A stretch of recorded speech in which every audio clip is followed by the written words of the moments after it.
माँ, हम घर कब जाएंगे? बहुत भूख लग रही है। हाँ माँ, और देखो ना, गर्मी भी कितनी हो रही है। बेटा, सुबह से मेरी एक भी मटके की बिक्री नहीं हुई है। बस एक दो मटके बिक जाने दो, फिर हम तीनों घर चलेंगे। बहन जी, भाई साहब, मटके ले लीजिए। इसके अंदर रखा हुआ पानी कई घंटे तक बिल्कुल ठंडा रहता है। अरे, आज के जमाने में भला मटका कौन खरीदता है? आजकल तो हर किसी के घर में पानी ठंडा करने के लिए फ्रिज है। तो क्यों ही मटका खरीदेगा बेकार में। कोई भी भावना से मटका नहीं खरीदता है, जिसके चलते बेचारी भावना उदास हो जाती है और पूरे दिन कड़ी धूप में मेहनत करने के बाद भी भावना की मुश्किल से एक दो ही मटके बिक पाते हैं। माँ, आप आ गई। मैं कब से आपका इंतजार कर रही थी। दीदी दादी को भूख लगी है। बाबा ने भी सुबह से कुछ भी नहीं खाया है। भावना, मुझे माफ कर देना। पति के होते हुए भी तुम्हें दिन रात मिट्टी के मटके बनाकर बेचने पड़ते हैं। क्या करूं? मैंने हर जगह कोशिश कर ली, लेकिन मुझे कहीं पर भी कोई काम नहीं मिल रहा है, यहाँ तक कि मजदूरी का भी नहीं। अब जब किस्मत ही भगवान ने ऐसी लिखी हो तो हम कर ही क्या सकते हैं। आप जाइए और ये पैसों से कुछ ले आइए। सुबह से किसी ने भी कुछ नहीं खाया है। उमंग उन पैसों से थोड़े दाल चावल खरीद कर ले आता है।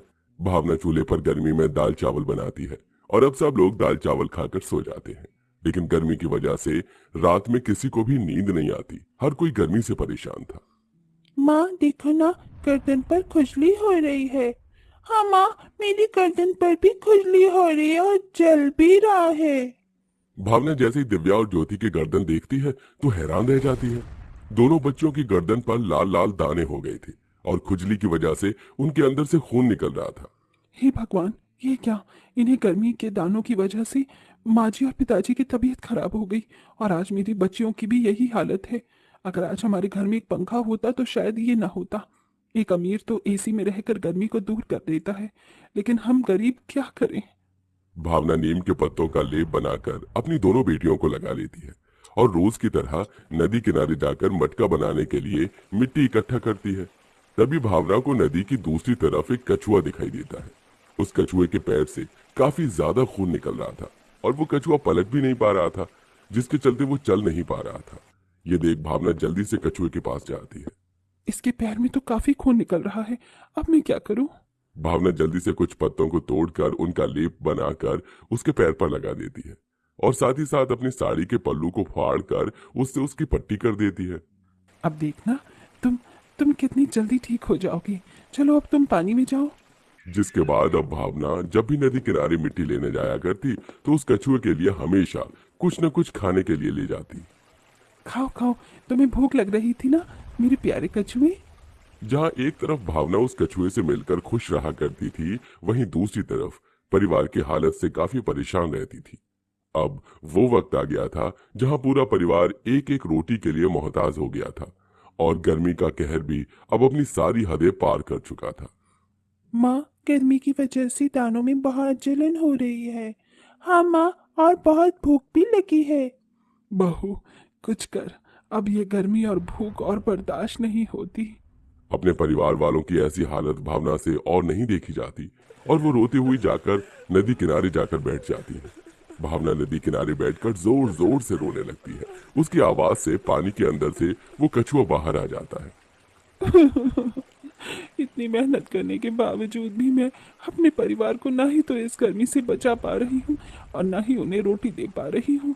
अब तो मेरे पास एक ही रास्ता है कि इसी नदी में कूदकर मैं अपनी जान दे दूं। नहीं भावना, ऐसा मत करना। ऐसा क्या हुआ जो तुम आत्महत्या करना चाहती हो? उस कछुए को इंसानों की तरह बोलता देख भावना चौंक जाती है। ये क्या! तुम तो... हाँ, मैं बोल सकता हूँ। उस दिन तुमने मेरी चोट पर मरहम लगाकर मेरी मदद की थी। तुम रोज मुझसे मिलने आती हो और मेरे लिए कुछ न कुछ खाने के लिए भी लाती हो। इसलिए आज जब तुम परेशान हो तो मैं तुम्हारी मदद करना चाहता हूँ। बताओ, क्या परेशानी है तुम्हें? उस कछुए की बात सुन भावना उसे अपने परिवार की सारी स्थिति के बारे में बताती है। बस इतनी सी बात? एक काम करो, आज जो तुम यहाँ से मिट्टी ले जाओगी, तुम उस मिट्टी से एक मटका बनाना और कल तुम वो मटका मेरे पास ले आना। कछुए की बात सुन भावना नदी के किनारे से मिट्टी ले जाती है और एक मटका बनाकर अगले दिन उस कछुए के पास आ जाती है। तभी उस कछुए में से एक सुनहरी रोशनी निकलती है जो सीधा मटके पर जाकर गिरती है। भावना, अब यह मटका एक जादुई मटका बन चुका है। इससे जो भी तुम कुछ भी मांगोगे वो तुम्हें मिल जाएगा। क्या? हाँ, और साथ ही साथ मैंने इस जगह की सारी मिट्टी को भी जादुई बना दिया है। इतना कहकर वो कछुआ दोबारा पानी में चला जाता है, जिसके बाद भावना उस मटके को लेकर घर आ जाती है। मुझे तो ये मटका एक साधारण मटका ही लग रहा है। कहीं उस कछुए ने मेरे साथ कोई मजाक तो नहीं किया? इतना कहकर भावना पानी ठंडा होने के लिए उस मटके के अंदर पानी डाल देती है, लेकिन जैसे ही उस मटके के अंदर पानी डलता है तो उसके अंदर से बिल्कुल एसी जितनी ठंडी हवा आने लगती है। ये क्या? इस मटके में पानी डालते ही ये तो बिल्कुल एसी की तरह काम कर रहा है। ये तो सच में एक जादुई मटका है। ये क्या? ये हमारा भट्टी जैसा घर इतना ठंडा कैसे हो गया?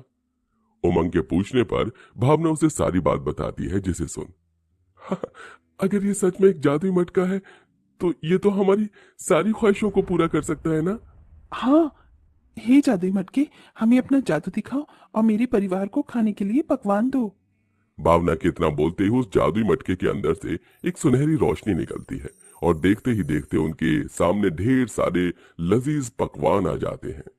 ये जादुई मुझे और मेरी बहनों को खेलने के लिए खिलौने चाहिए और ढेर सारी चॉकलेट आइसक्रीम भी। ज्योति के इतना बोलते ही मटके के अंदर से ढेर सारी आइसक्रीम, चॉकलेट और केक खिलौने निकलने लगते हैं, जिसे देख वो सभी लोग बहुत खुश होते हैं। ए जादुई मटके, क्या तुम अपने जादू से मेरे सास ससुर को भी ठीक कर सकते हो? वो बहुत ज्यादा तकलीफ में है। भावना के इतना बोलते ही उस मटके में से एक सुनहरी रोशनी निकलती है, जो सीधा शर्मिला और शरद पर गिरती है और देखते ही देखते अब वो दोनों ठीक हो जाते हैं। सारा परिवार उस मटके की वजह से काफी खुश होता है कि तभी भावना के मन में ख्याल आता है। उस कछुए ने वहां की सारी मिट्टी को भी जादुई मिट्टी में बदल दिया था। अगर मैं उन जादुई मिट्टी से ढेर सारे जादुई मटके बनाऊं और उन मटका एसी के तौर पर बेचूं, तो हमारे जैसे गरीब और मजबूर लोगों को गर्मी से परेशान नहीं होना पड़ेगा और वो भी सस्ते दामों में जादुई मटका एसी खरीद सकते हैं। भावना नदी किनारे से ढेर सारी मिट्टी लाकर उनसे ढेर सारे जादुई मटका एसी बनाती है और उन्हें बेचने के लिए निकल जाती है। मटका एसी ले लो, मटका एक गर्मी से राहत दिलाने के लिए अब आ गया है सस्ता मटका एसी। क्या कहा तुमने? मटका एसी? ये तो मुझे सिर्फ एक मटका दिखाई दे रहा है। तुम क्या हम लोगों को पागल बना रही हो? नहीं मेम साहब, ये मटका एसी है ही। आपको यकीन नहीं होता तो मैं अभी आपको दिखाती हूँ। इतना कहकर भावना उस मटके के अंदर जैसे ही पानी डालती है तो उसके अंदर से ठंडी ठंडी एसी की तरह हवा निकलने लगती है, जिसे देख सभी कस्टमर हैरान हो जाते हैं। अरे, ये तो सच में मटका एसी है। इसके अंदर से तो बिल्कुल एसी जितनी ठंडी हवा आ रही है। अरे, मुझे तो लग रहा है कि मैं शिमला आ गया हूँ।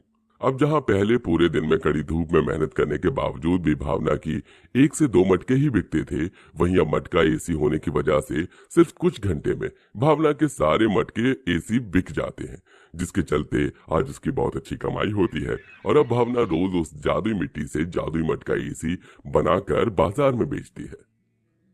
क्या तुम सच में ये मटका एसी हम लोगों को बिना पैसे के दे रही हो?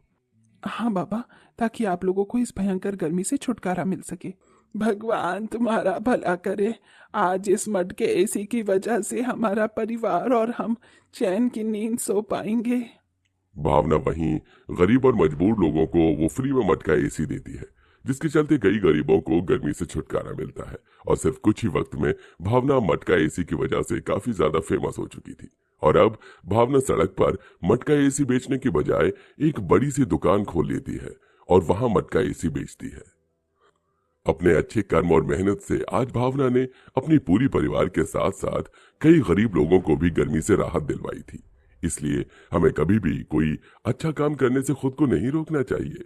आपके एक अच्छे काम के फल के साथ साथ कई और लोगों की मदद